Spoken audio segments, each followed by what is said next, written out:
Hello friends, मैं आज आप लोगों के सामने लेकर हाजिर हूँ बिहार के नवीनतम आंकड़े। इन नवीनतम आंकड़ों में हम देखेंगे कि बिहार के कौन कौन से जिले किन किन क्षेत्रों में नंबर 1, नंबर 2 और नंबर 3 पर हैं। और आप ये जान लें कि इन आंकड़ों का जो सोर्स है वो कौन सा है, बिहार आर्थिक सर्वेक्षण 2022-23। तो ये जो भी आंकड़े होंगे ये 100% सही होंगे, ठीक है। और ये आंकड़े जो है आगामी बिहार में होने वाले सभी एग्जामिनेशन के लिए बहुत ही इम्पोर्टेंट रखते हैं। तो आइए फ्रेंड स्टार्ट करते हैं, जिसमें हम देखेंगे एक नंबर में ये बोल रहा है कि वर्ष 2021-22 में सर्वाधिक वर्षा वाले जिले।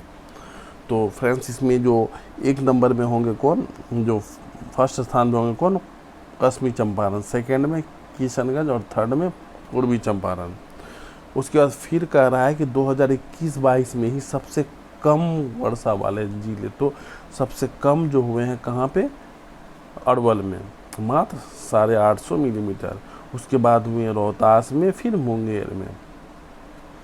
फिर यहाँ नेक्स्ट आते हैं। फिर यहाँ नेक्स्ट जो बोल रहा है, नेक्स्ट ये बोल रहा है कि ऐसे 3 जिले नंबर 1, नंबर 2, नंबर 3 में कौन है, जो कि जिनमें शहरीकरण जो है सबसे अधिक हुए, यानी अर्बनाइजेशन।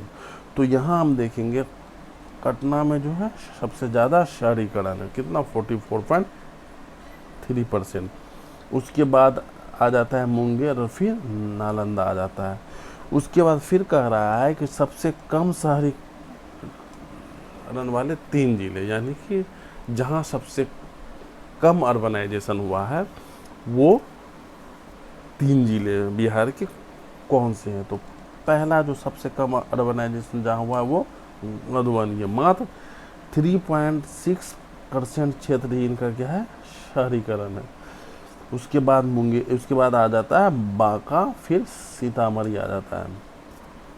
उसके बाद नेक्स्ट देखते हैं फ्रेंड, इसमें यह बोल रहा है कि प्रति व्यक्ति आय में सबसे अधिक कौन से हैं। तो प्रति व्यक्ति आय में जो सबसे ज़्यादा में आते, पहला कौन है, पटना में प्रति व्यक्ति आय सबसे ज़्यादा है। उसके बाद बेगूसराय आता है, फिर मुंगेर आता है। उसके बाद नेक्स्ट कह रहा है कि प्रति व्यक्ति सबसे कम, मतलब प्रति व्यक्ति आय में सबसे कम जो है वो कौन से जिले आते हैं। तो सबसे कम में जो आते हैं, पहला तो आ जाते हैं शिवहर में प्रति व्यक्ति आय सबसे कम है, फिर अररिया, फिर सीतामढ़ी। उसके बाद यहाँ नेक्स्ट कर रहा है कि नेशनल हाईवे यानी NH की सबसे अधिक लंबाई कौन से 3 जिलों में है। तो पहला पटना में नेशनल हाईवे की लंबाई सबसे ज़्यादा है, कितना, 506 किलोमीटर। फिर मधुबनी, फिर मुजफ्फरपुर।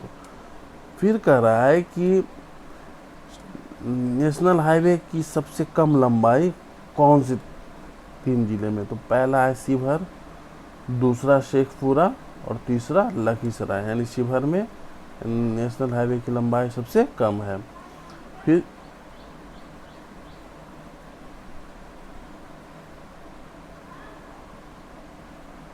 आइए, फिर यहाँ ये बोला स्टेट हाईवे की, यानी स्टेट हाईवे की लंबाई सबसे अधिक कौन से जिले में है। तो यहाँ जान लीजिए कि स्टेट हाईवे की सबसे ज़्यादा लंबाई कहाँ है, गया में।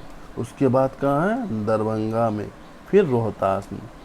फिर कह रहा है स्टेट हाईवे की सबसे कम लंबाई वाले 3 जिले। तो शिवहर में स्टेट हाईवे की लंबाई सबसे कम है, फिर खगड़िया है, तीसरा में नहीं दिया हुआ है, ठीक है, तो इसे छोड़ देते हैं हम। लेकिन 1 और 2 हम याद रखेंगे, ऐसे सबसे कम लंबाई वाले शिवहर, बस इसको आपको याद रखना है। नेक्स्ट कर रहा है 2021-22 में सबसे ज़्यादा बिजली खपत वाले 3 जिले। तो सबसे ज़्यादा जो बिजली खपत हुई कहाँ, पटना में, फिर गया में और उसके बाद फिर मुजफ्फरपुर में।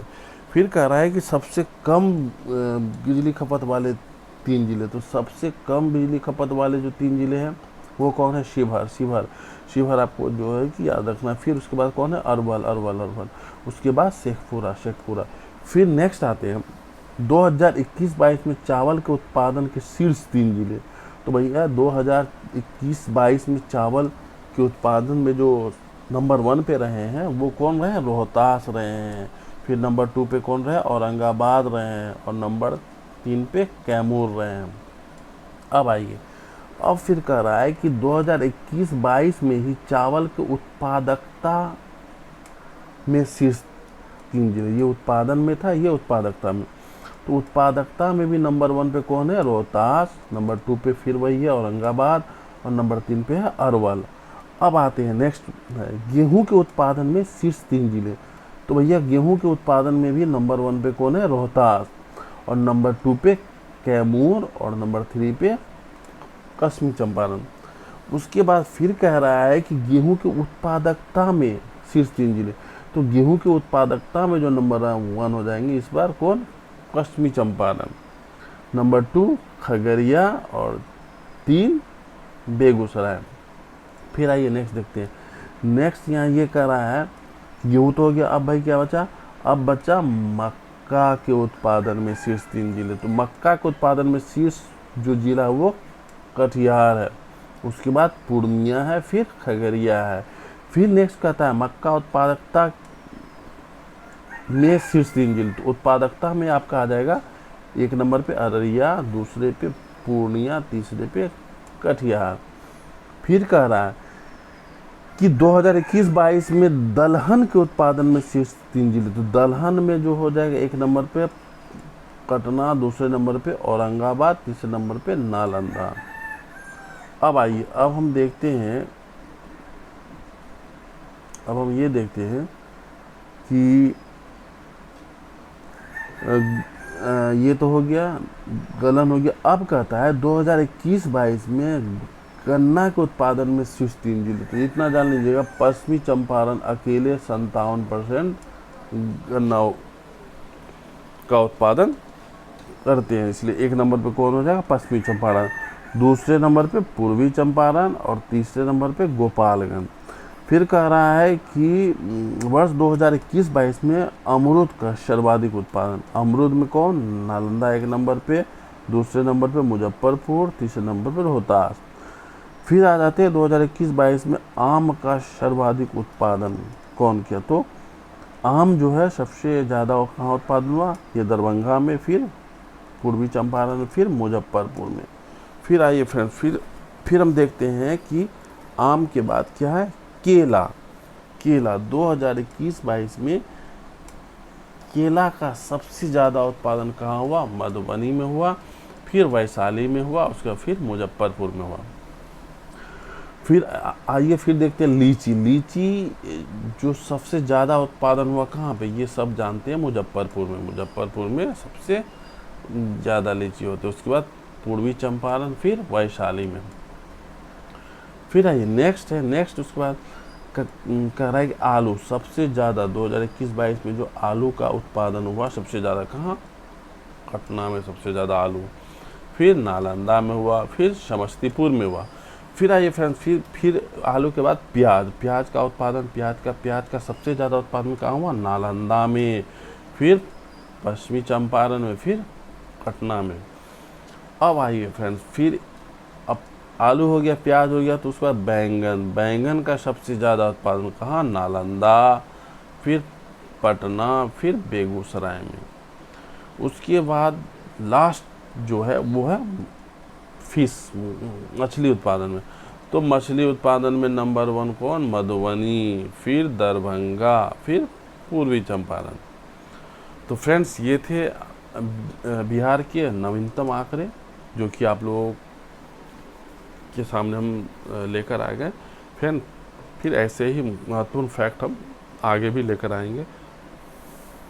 आप लोग इसे देखें, अच्छे से याद करें, और आगामी जो भी एग्जामिनेशन है अगर उनमें इनसे आए तो प्लीज़ आप लोग वहाँ अच्छे से आंसर लिखें, ठीक है। तो फ्रेंड्स आज इतना ही, फिर हम अगली बार लेके आएंगे कुछ और भी important fact. Okay friends, bye, thank you.